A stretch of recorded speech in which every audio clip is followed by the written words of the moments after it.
Morning dreams माझे आहेत, कष्टसुद्धा मलाच करावे लागतील, पण प्रत्येक प्रयत्नांना यश दे देवा, एवढंच माझं मागणं आहे तुझ्याकडे. तर आज आहे माझा डे 4 ऑफ माय एक्झाम.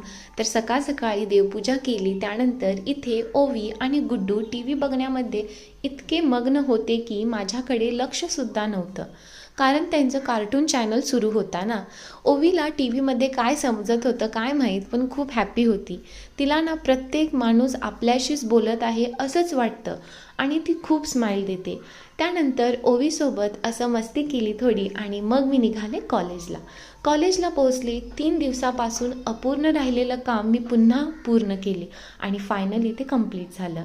ही माझी फ्रेंड आहे ना, तिनं UPSC एक्झाम्स क्लिअर करून इंटरव्ह्यूसुद्धा दिला आहे आणि एक दादांना ना तिच्याकडून गाईड हवा होता, म्हणून आम्ही ते डिस्कस करत थांबलो होतो.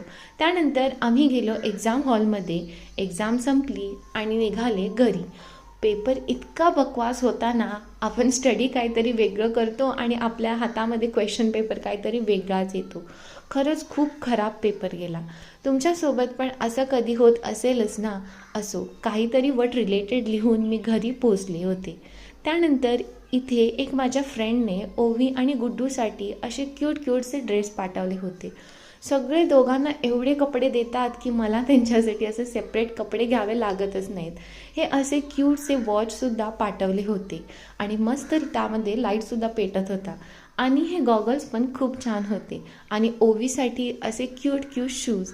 Thank you so much dear. तर फायनली माझा दिवस अशा प्रकारे एंड झाला. Thank you for watching. See you in the next vlog. Bye.